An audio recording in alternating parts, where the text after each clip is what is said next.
Assalamualaikum warahmatullahi wabarakatuh. Waalaikumsalam warahmatullahi wabarakatuh. Selamat siang anak. Siang, Bu. Gimana kabar kalian hari ini? Sehat, Bu. Alhamdulillah ya, jika kalian sehat ya, sehat semuanya. Nah, anak, apakah kalian hari ini ada yang tidak masuk? Apa masuk semua nih? Ada yang tidak masuk? Siapa? Teman kalian yang tidak masuk, dulu lihat dulu ya, bentar, gue lihat absennya. Ternyata teman kalian yang tidak masuk adalah Yusuf dan Rivaldi, ya. Apa kalian tahu kemana teman kalian? Tidak tahu. Tidak tahu ya. Tidak ada kabar karena guru tunggu juga ya tadi tidak ada kabar, walaupun maksudnya lewat WA juga tidak ada kabar sama sekali, ya. Ya mudah-mudahan ya kita doakan saja teman kalian yang tidak masuk, ya mudah-mudahan selalu dalam keadaan sehat, ya. Kita semua ya kita belajar di sini juga sama nih. Kita yang ada di dalam kelas ya mudah-mudahan juga selalu sehat ya, walaupun kita namanya belajar di jam terakhir ya, kita harus tetap semangat ya. Karena apa? Walaupun misalnya dalam keadaan kayak sekarang ini cuacanya panas ya, namanya menuntut ilmu kita harus selalu namanya tetap semangat seperti dulu ya. Oke anak, ya baiklah. Sebelum kita mulai pembelajaran kita kali ini ya, oke kita berdoa dulu ya. Siapa yang kalian yang mau memimpin doa? Saya, Bu. Oke Musya, silakan. Teman-teman, sebelum kita belajar, marilah kita berdoa terlebih dahulu. Doa dimulai. Selesai. Ya, terima kasih Musya karena mau telah memimpin teman-teman kalian ya, teman-teman kalian berdoa. Oke ya. Sebelum pembelajaran kita mulai ya, guru mau mengecek dulu kelengkapan kalian. Nih, kelengkapan seragam kalian, ya. Apakah lengkap apa tidak, ya? Guru mau lihat, ya. Ya semuanya ternyata lengkap ya, alhamdulillah ya. Ternyata kalian telah mematuhi ya peraturan, salah satu peraturan yang ada di sekolah kita. Apa itu?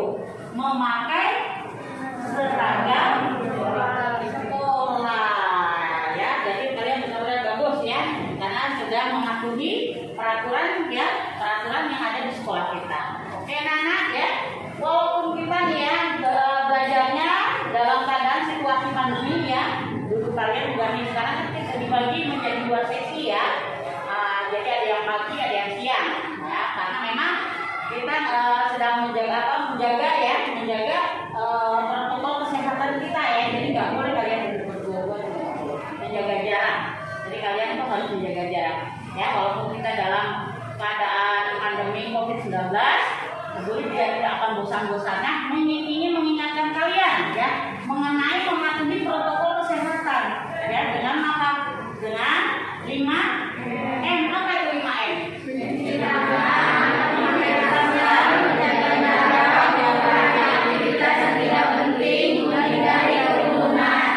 Iya, bagus ya. Nah, ternyata kalian semua ingat ya tentang 5M ya.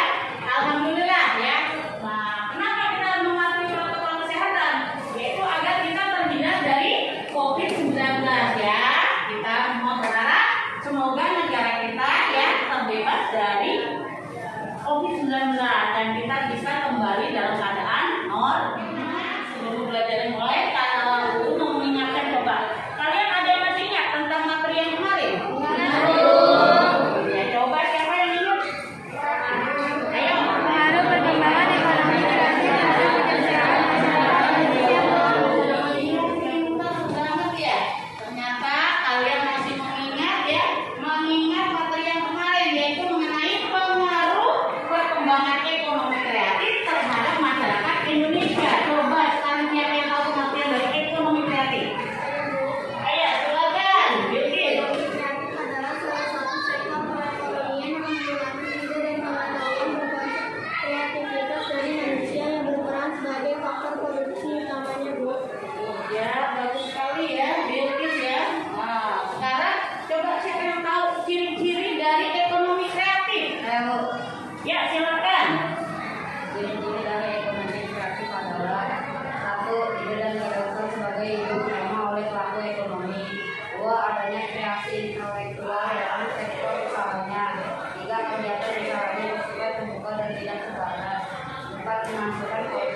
penilai kreatif, kedua adanya kreatif kerjasama dari sebagai pihak, memiliki konteks komunikasi relatif dan mudah mengembalikan dulu.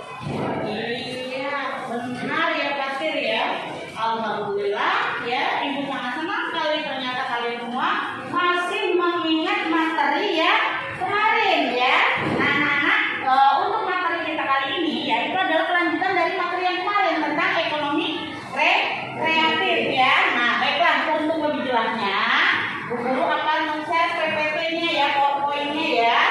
Nah, kalian simak baik-baik ya, simak baik-baik dari PPT yang atau PowerPoint yang akan Bu Guru sampaikan. Kalian simak ya. Untuk model pembelajaran kita kali ini adalah PBL, yaitu Program Based Learning ya.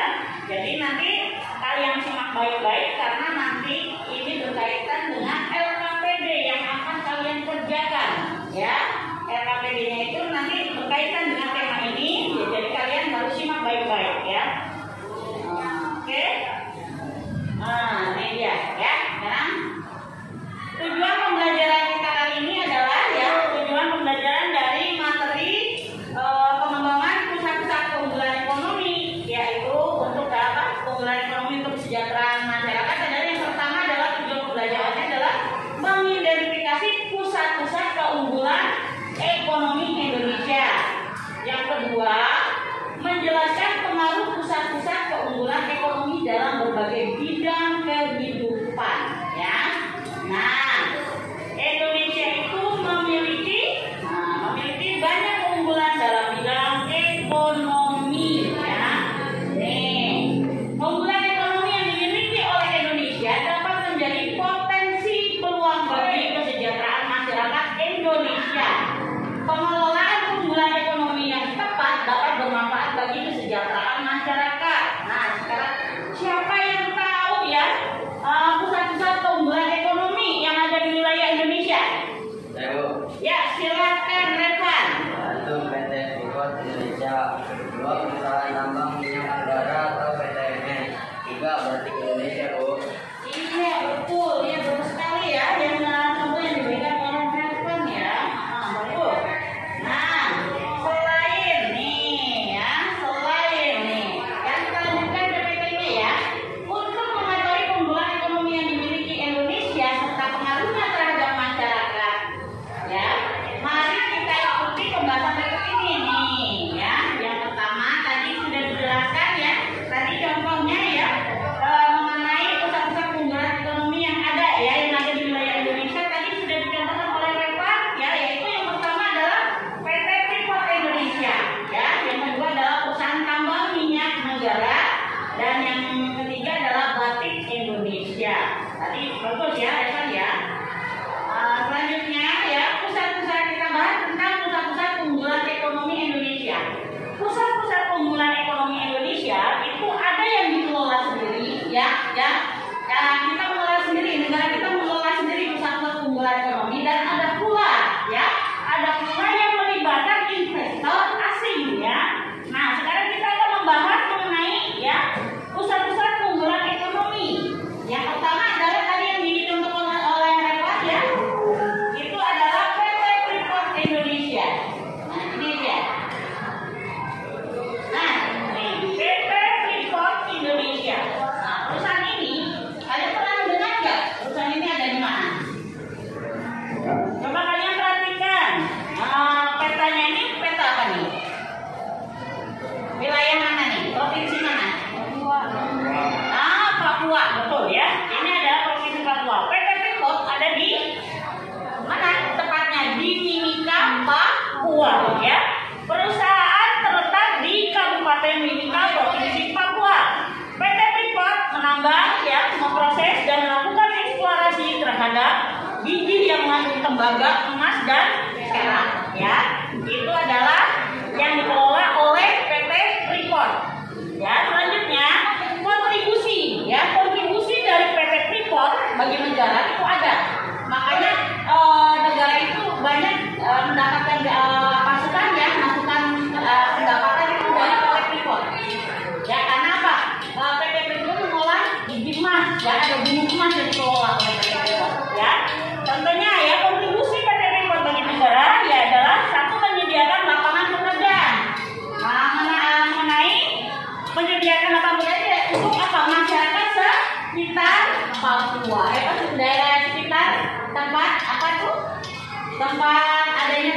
itu ya, tambang PT Freeport. Yang kedua adalah penanaman investasi. Karena adanya PT Freeport, maka banyak investor datang ke Indonesia ya untuk ikut mengelola tentang apa ini perusahaannya ini PT Freeport ini ya, untuk mengelola eksplorasi terhadap biji yang mengandung tembaga ya, emas dan perak itu. Jadi banyak investor datang ya. Setelah itu pembelian barang dan jasa domestik ya. Selanjutnya yang keempat adalah pembayaran pajak. Di sini pajaknya sangat besar ya, pemasukan negara dari PT Freeport itu sangat besar ya, yaitu pembayaran pajak, dividen, royalti dan lain-lain. Oke, selanjutnya perusahaan yang kedua adalah tadi yang pertama adalah PT Freeport ya. PT Freeport tadi ya yang pertama, yang keduanya adalah perusahaan tambang minyak negara. Biasa kita singkat menjadi apa coba? Bagus ya, PT PN ya. Nah, kilang minyak oil refinery adalah pabrik fasilitas industri yang mengolah ya minyak mentah menjadi produk petroleum atau produk bahan baku petrokimia ya. Contohnya nih seperti bensin atau biasa kita sebut gasolin ya. Terus minyak pisau dan minyak tanah atau biasa disebut dengan kerosin ya. Ini contohnya kilang minyaknya. Nah, contoh kilang minyaknya yang ada di negara kita ya, di Indonesia di wilayahnya itu masing-masing ya. Ini contohnya hanya beberapa saja ya. Beberapa kilang minyak Indonesia ya milik Pertamina. Yaitu yang pertama apa?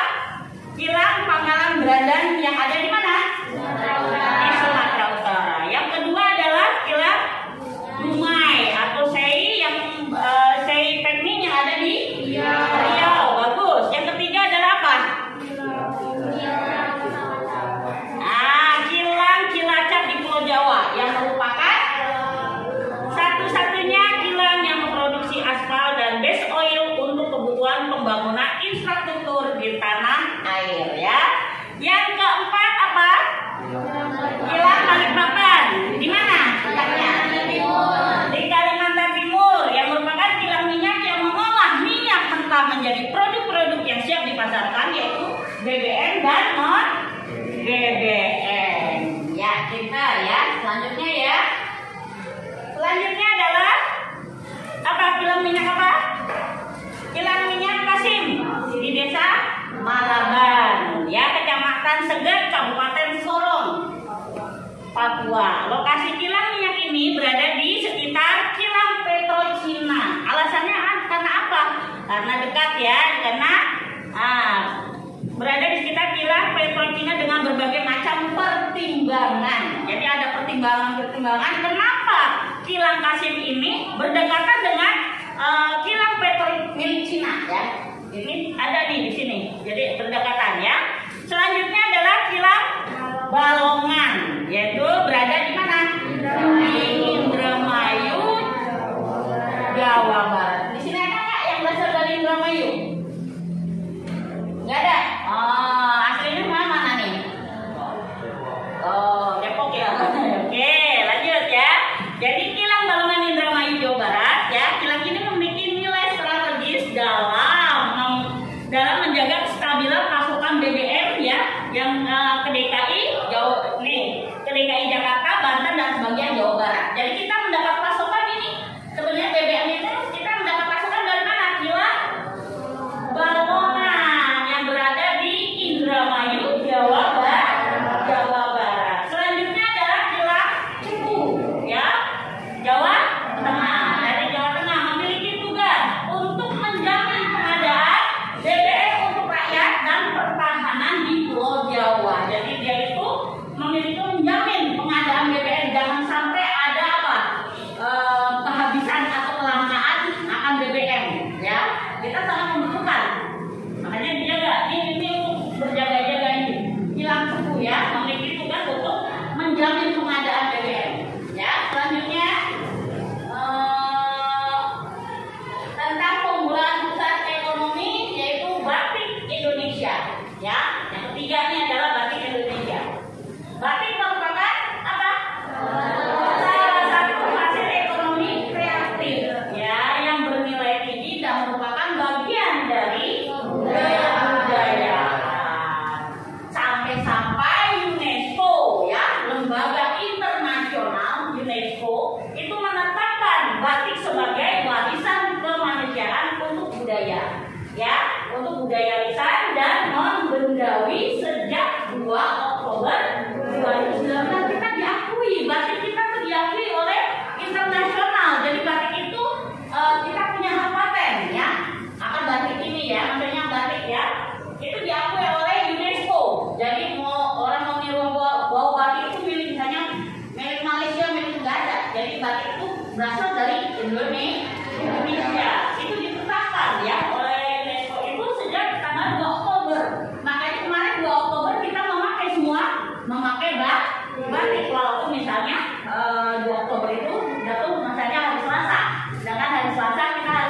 melestarikan batik ya. Oke, selanjutnya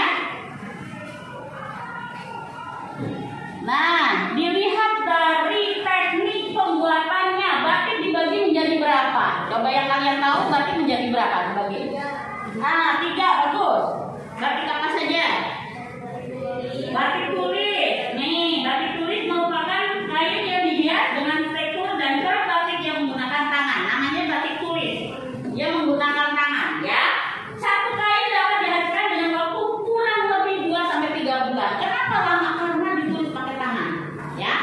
Makanya lama. Harganya pun jadi lebih mahal. Oke, lanjut. Ya. Yang kedua adalah batik cap. Nah, kalau batik cap ini cepat ya karena dicap. Nah, gitu doang. Nah, maka waktunya pun apa? Lebih singkat, yaitu 2 sampai 3 hari untuk pembuatan batik ini ya. Dia menggunakan cap. Jadi karena cepat ya, mudah, maka harganya pun lebih murah dari batik tadi. Batik apa? Tulis ya. Nah, yang ketiga adalah batik lukis ya. Batik lukis juga merupakan pembuatan batik dengan cara melukis, jadi dilukis juga pakai tangan ya. Nah, ini dengan cara melukis pada kain putih dan pewarnaan batik lukis yaitu biasanya menggunakan serat-serat alami. Oke, lanjut ya. Nah, sekarang nih ya, selain pusat-pusat keunggulan ekonomi tadi ya, sekarang guru tanya nih, kita balik lagi. Selain pengembangan pusat keunggulan ekonomi, apa kalian tahu ya pengaruh dari pengembangan pusat-pusat keunggulan ekonomi? Ayo, siapa yang tahu? Saya, Bu. Ya, silakan. 1. Migrasi, 2. Transportasi, 3. Lembaga sosial ekonomi, 4. Pendidikan, 5. Pekerjaan, Bu. Iya, bagus ya. Nah, benar ya. Jadi pengaruhnya ya, pengembangan pusat-pusat keunggulan ekonomi adalah yang pertama adalah migrasi, yang kedua adalah transportasi, yang ketiga adalah lembaga sosial ekonomi, yang keempat pendidikan, dan yang kelima adalah pekerjaan ya. Oke ya, bagus aja ya. Tadi sudah menyampaikan pengaruh dari pusat-pusat pengembangan ekonomi ya, pusat-pusat pengembangan ekonomi. Sekarang nih ya, Bu, lanjut ya nih. Tadi yang sudah disampaikan pengaruh pusat-pusat keunggulan ekonomi nih. Pusat-pusat keunggulan ekonomi Indonesia berpengaruh besar dalam berbagai bidang kehidupan. Nah, contohnya tadi sudah disampaikan oleh Najah ya. Yang pertama adalah migrasi. Migrasi adalah pusat keunggulan ekonomi yang ada di Indonesia yang dapat berpengaruh terhadap perpindahan penduduk atau migrasi penduduk, akan melakukan perpindahan ke wilayah yang mendekati pusat keunggulan tersebut. Kenapa kok jadi adanya migrasi? Ya karena apa? Mendekati pusat. Nah, pusat keunggulan ekonomi, orang akan berlomba-lomba mencari keuntungan ya. Contohnya tadi mendekat kayak misalnya PT Freeport ya. Tadinya PT Freeport itu sebenarnya adalah hutan belantara ya. Terus datang tuh didirikan PT Freeport. Akhirnya orang karena ada namanya pusat ekonomi ya, maka orang berpindah ke wilayah sekitar PT Freeport. Akhirnya penduduk di situ yang tadinya sepi, yang hutan belantara, akhirnya menjadi ramai. Orang berbondong-bondong pindah ya, migrasi kemana? Ke dekat pusat keunggulan ekonomi. Oke ya, lanjut.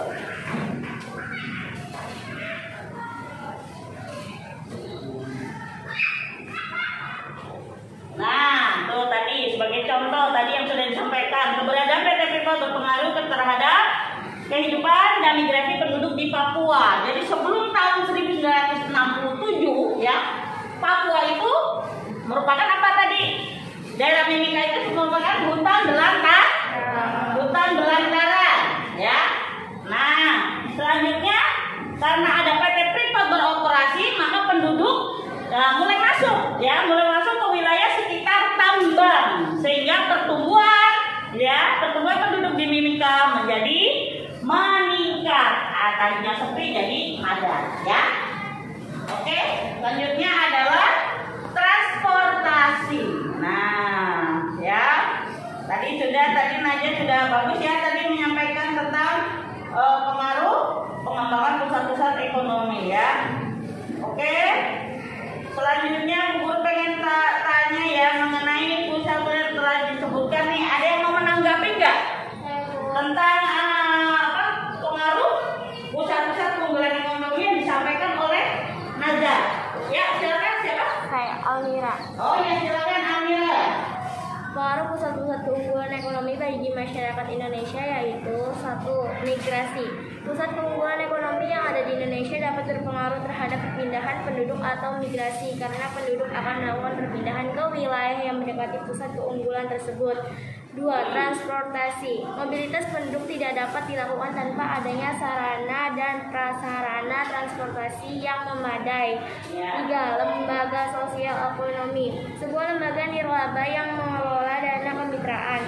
4. Pendidikan. Keunggulan pusat-pusat ekonomi membutuhkan tenaga-tenaga ahli sehingga setiap negara berusaha meningkatkan kualitas pendidikannya agar menghasilkan sumber daya manusia yang kreatif, inovatif, dan mampu bersaing di tingkat internasional. 5. Pekerjaan. Terbukanya lapangan pekerjaan dan kesempatan kerja bagi masyarakat dengan tumbuhnya pusat-pusat keunggulan ekonomi, maka berdampak bertambahnya produksi barang dalam negeri sehingga berakibat pada bertambahnya kebutuhan tenaga kerja yang akan memperluas lapangan kerja.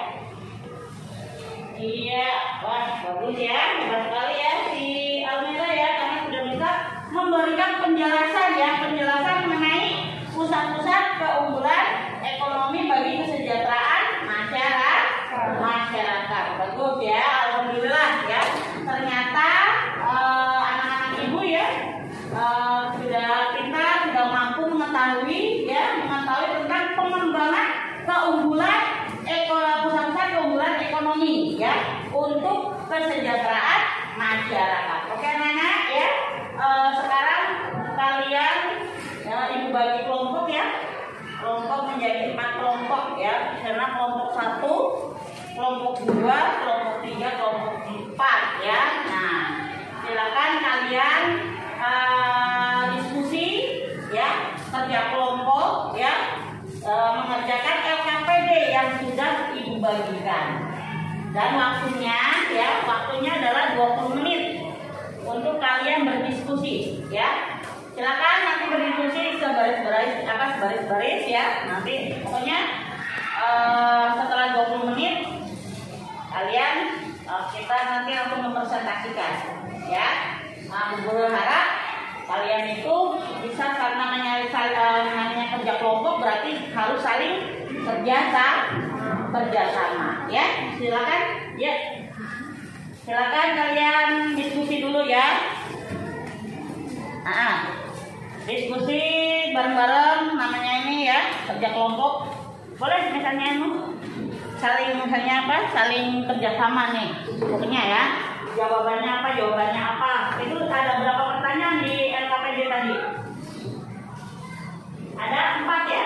Nah, ada 4, berarti bisa kalian nih misalnya satu-satunya nih kerjasama nih ngerjain nomor 1 atau gitu ya, saling diskusi ya. Oke, silakan kalian kerjasama ya, kelompok ya, waktunya 20 menit.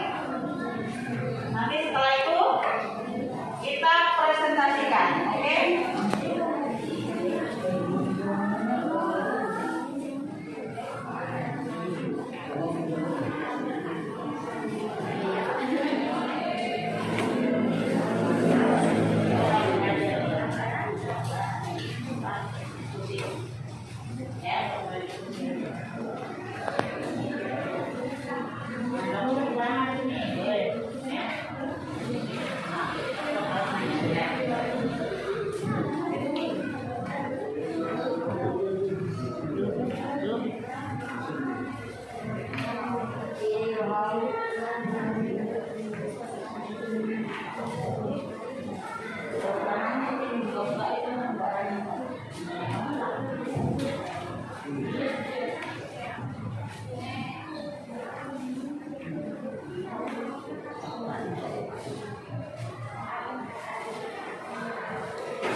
Faktor apa saja yang dapat mempengaruhinya?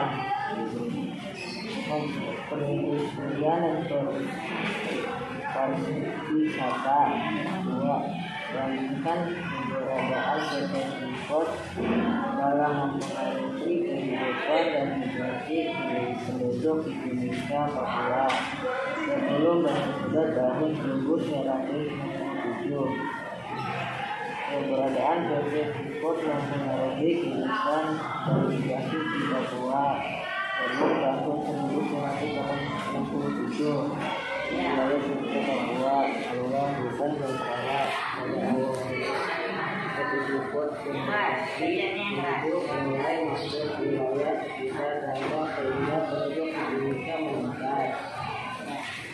Boleh dibantu kalau misalnya itu ya, kalau misalnya itu bacanya boleh diganti ya jawabannya karena nomor berapa sekarang? Nomor 3. Iya, nomor 1 siapa yang membantu? Ibrahim. Iya, silakan. Cermati gambar-gambar di bawah ini lalu ceritakan tentang apa yang kalian ketahui tentang gambar-gambar tersebut terkait hubungan dengan pengembangan pusat-pusat keunggulan ekonomi. Gambar 1 merupakan perusahaan terletak di Kabupaten Mimika, Provinsi Papua. PT Freeport penambang memproses dan melakukan eksplorasi terhadap biji yang mengandung tembaga, emas, dan perak. Kontribusi PT Freeport bagi negara yaitu menyediakan lapangan pekerjaan, menanam investasi, pembelian barang dan jasa domestik, pembayaran pajak, dividen, royalti, dan lain-lain. Gambar 2 merupakan film minyak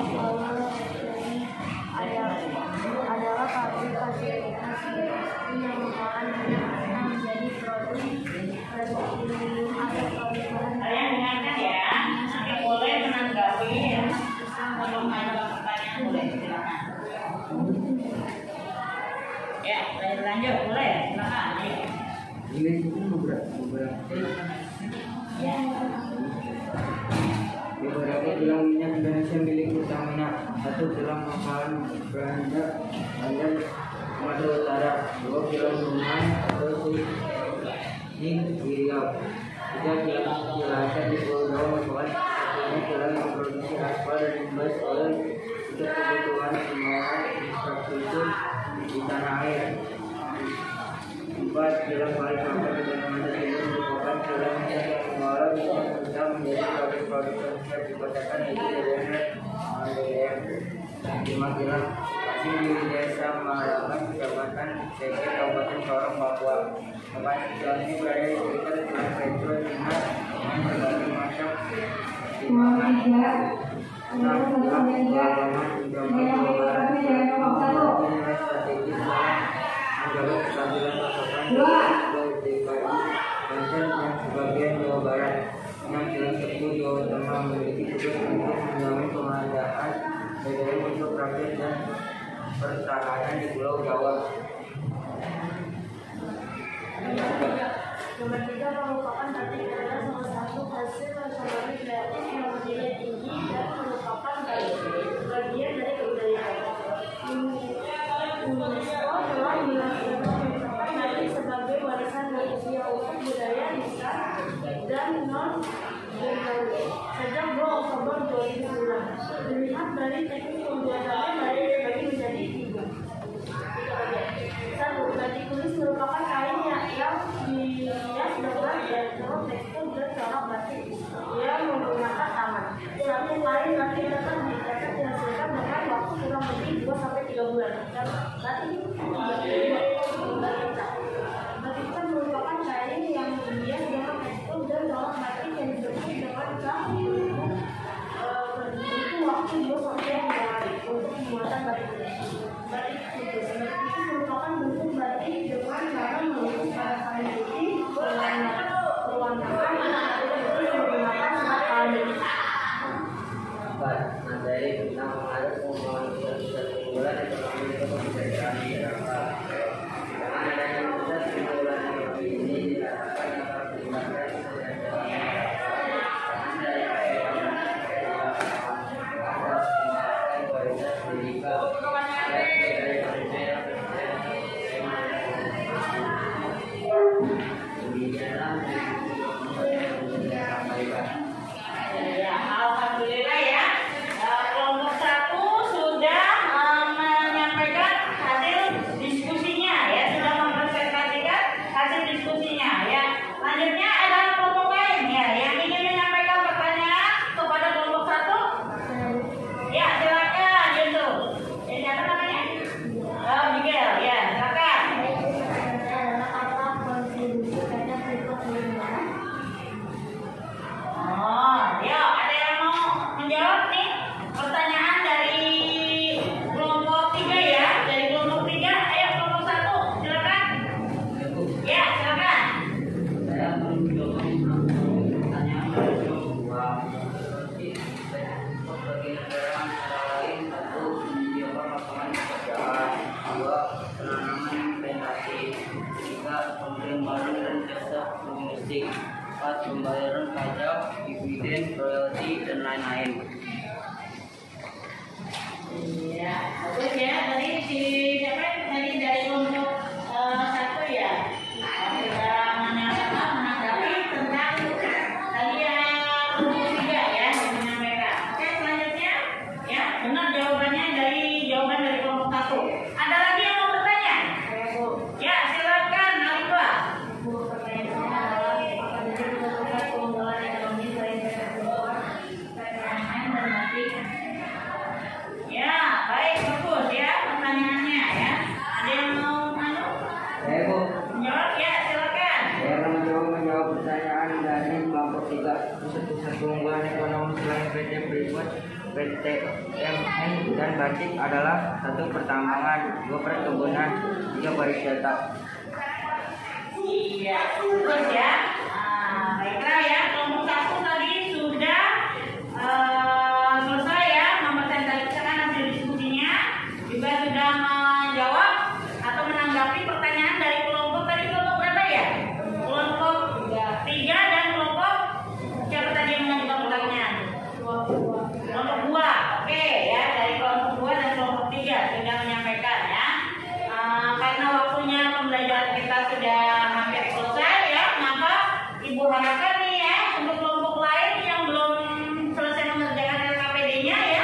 tolong diselesaikan yang tepat waktu ya, agar kita bisa belajar dengan selanjutnya belajar dengan baik ya. Baiklah anak ya, untuk mengakhiri pembelajaran kita ya. Siapa yang mau memberikan kesimpulan dari materi pembelajaran kita kali ini? Oke, silakan Najma. Kesimpulan dari hari ini adalah bahwa pusat-pusat keunggulan ekonomi itu tidak hanya PT Freeport, PT MN, dan Batik. Masih ada lagi keunggulan ekonomi lainnya seperti pertambangan, perkebunan, dan pariwisata. Semua keunggulan ekonomi ada yang dikelola sendiri dan ada pula yang melibatkan investor asing yang untuk kesejahteraan masyarakat. Iya, bagus ya. Dari kesimpulan yang diberikan oleh kelompok 1 ya. Di sini gua akan menambahkan sedikit ya mengenai kesimpulan yang telah diberikan oleh kelompok 1 ya. Jadi pusat-pusat keunggulan ekonomi itu ya, pusat-pusat keunggulan ekonomi untuk kesejahteraan masyarakat itu ada yang berdampak negatif dan ada juga yang berdampak positif. Nah, di mana kalau dampak positif itu mempengaruhi kesejahteraan masyarakat yang berada di mana? Di dekat pusat-pusat keunggulan ekonomi tersebut. Sedangkan kalau dampak negatifnya yaitu apabila kita tidak dapat memanfaatkan pusat-pusat keunggulan ekonomi itu secara maksimal dan tidak bisa memanfaatkan dengan baik dan juga tidak bisa memanfaatkan secara maksimal, maka itu akan berdampak negatif ya. Oke Nana ya. Baiklah, sebelum mengakhiri pembelajaran kita kali ini ya, Guru mau bertanya, apakah pembelajaran kali ini menyenangkan apa membosankan? Menyenangkan. Pendapat kalian menyenangkan apa tidak? Menyenangkan. Iya, alhamdulillah ya. Kalau memang pembelajaran kita kali ini menyenangkan ya, mudah-mudahan nanti pembelajaran berikutnya akan lebih menyenangkan lagi ya untuk pembelajaran berikutnya ya. Untuk pertemuan selanjutnya ya, untuk pertemuan minggu depan ya, nah kita ibu akan membahas tentang pengembangan wilayah-wilayah Indonesia sebagai pusat keunggulan ekonomi ya. Nah, seperti yang tadi ibu sampaikan di awal ya, setelah berakhirnya pembelajaran kita kali ini ya, ibu akan memberikan evaluasi ya, evaluasi yang berupa pilihan ganda ya 10 soal. Nah, ibu berharap nanti kalian bisa menyelesaikannya tepat waktu ya. Nah, jadi jangan sampai molor ya, molor kita tidur, tapi jangan sampai tidak selesai. Jadi harus mengerjakannya, kalian harus bisa bersikap disiplin, apalagi kalian sudah kelas 9 ya. Nah, jadi kalian harus benar-benar disiplin waktu ya, bertanggung jawab terhadap diri kamu sendiri. Oke, sebelum ibu akhiri ya pelajaran kita kali ini, kita akan berdoa. Untuk mengakhirinya kita akan berdoa dulu ya. Belum selesai ya, siapa tadi? Oh ya, silakan. Teman-teman, sebelum kita mengakhiri pelajaran, marilah kita berdoa terlebih dahulu. Doa dimulai.